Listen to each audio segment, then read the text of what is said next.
Okay, so here we are. This is what we came here for. This is the clock. Ever heard of Swiss clocks? This is one, okay? Good one. So, what we see in a few words, we see here this clockwork that was built between 1527 and 1530. Works until today. It's the original one. Permanent maintaining, of course, but this is the one. We have 5 gears. This one here is the most important one. This is the gear, the work that works all the time, the clockwork itself. The other ones are striking gears. This one here is for the quarters of the hour, 4 times every hour. The big one on the right is for the hour itself. While these 2 small ones here are just for the show time on the outside of the building. The first one here is just for the rooster, and the other one is for the gesture and the bears, okay? I give you a few words on how it works, the whole thing. You know how a clock works. It takes, first of all, energy from somewhere. We saw the energy on top of the building, the weights. And here on this road we have 130 kilos hanging on top of the building at the moment. If we would have these 130 kilos on top as they are at the moment, and we would let go, it would take 1.2 seconds until it reaches the bottom over there. This is not the idea. The idea is to have 60 minutes on one turn of this wheel. So this starts over here. This is the rhythm of the whole thing. The pendulum. This is, by the way, an original Bernese cannonball. They used to look like this, 130 kilos again. And this one here has 1,180 goings per hour. That's the rhythm of the whole thing. This rhythm is kneaded up here, and this is the heart of the whole mechanism, the crown. It looks like a crown. We have this wheel here, and we have these 2 metal parts. On one side it stops a little bit, on the other side it pushes the escapement. And here comes together the energy from the rope on the wheel with the rhythm. And along with these different wheels, we reach the 60 minutes here on the hour wheel itself. This means that the guy who created the whole thing, he left his name here. It's written Caspar Brunner, 1530. He was a blacksmith. This was as close to fine mechanics as possible in 1527. There were no clockmakers. He was producing weapons normally. So he did all this work on these wheels. Over here in the corner there was the fireplace where he did all this hard work.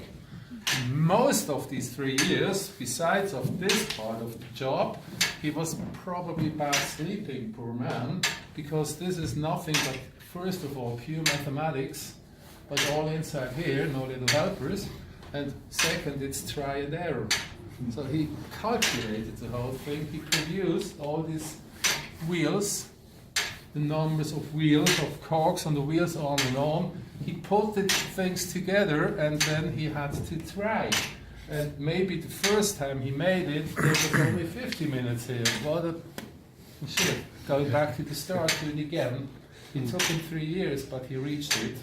And it works since then, until today.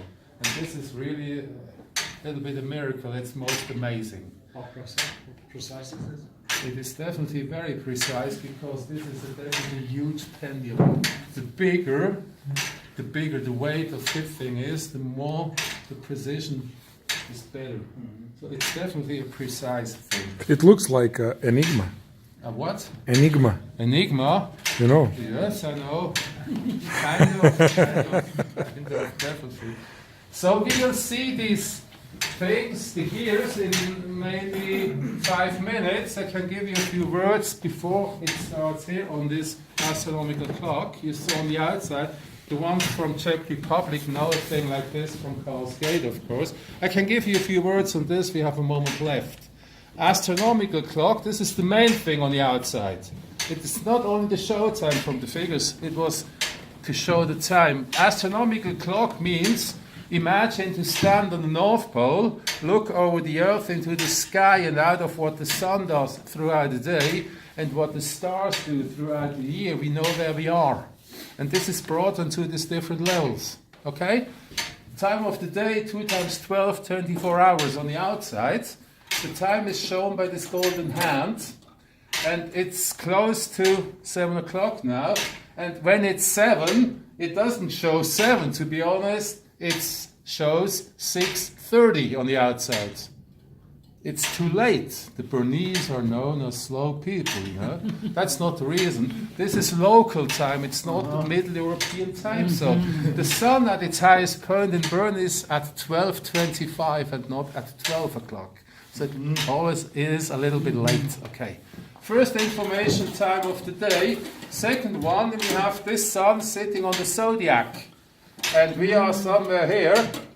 I don't know the name in English, to be honest. The man with the shooter, okay, the hunter. And if we go down here, we have this golden star pointing onto this red metal ring. And here is something written, believe me, it's German. It says Christmonat, month of Christmas, which is the old name of December. And it says the 12th of December. So the date of the day is shown as well. We have this little ball here. Maybe you can see it, all of you. This one here. It turns, it moves. Black, new moon, half moon, and full moon. So the phase of the moon is shown as well.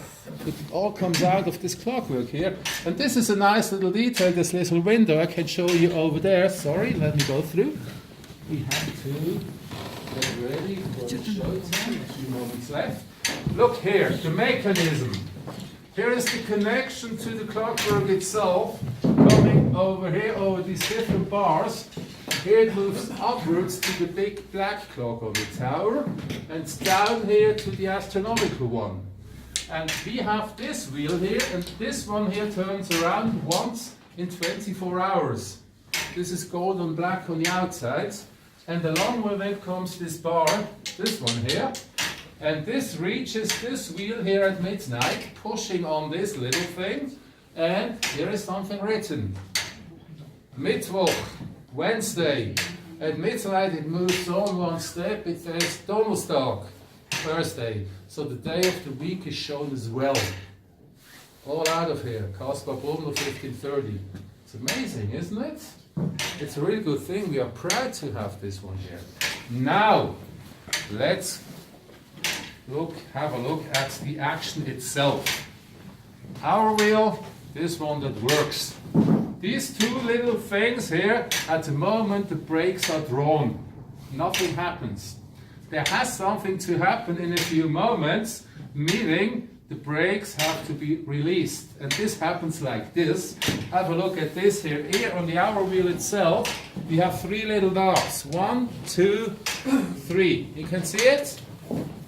This is for the mechanism of the first gear that is responsible for the rooster on the outside. I told you the rooster cries 3 times, therefore we have these 3 knobs here, and we have this bar here, and you can see in a few moments this bar here, the one, will be lifted up by this knob. And when this happens, and when it falls down again, the brake is released here and this wheel starts to turn. And the mechanism comes over this wire, over here, into the corner, and here is this bellows. Can you see it? It's here. This will be lifted up. There is a stone that brings it back down. The air goes through, and the rooster cries. It's that easy. Just mechanic, just analog, folks. No digital things on this one here. It's not, This not easy for digital. Since 500 years. Okay, see the point. Now look here. It's standing now on the knob, so it will fall down in a moment. This is an air brake. It was winding up. When it starts to turn here, this one moves against the move of the wheel itself, so it doesn't accelerate. Okay, got the idea?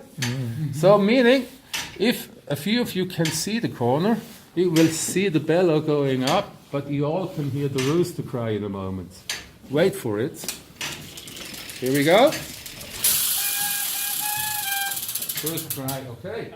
Second gear, this one here has 2 functions. It makes the gesture outside, the little red man ring the bells, and it makes the bears turn around. This happens only once, therefore there is only 1 knob now on the hour wheel. Getting ready. It will fall down soon. We have 2 mechanisms.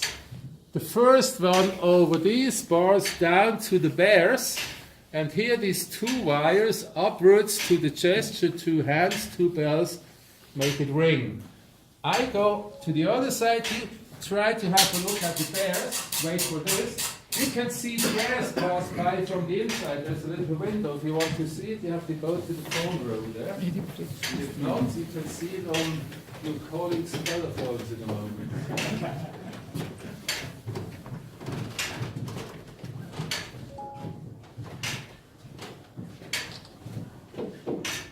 It's 7 o'clock is enough time to see it. Never come here at 1. The show is definitely too short. 1 o'clock is bad. 12 is perfect. Here we go. Let's start.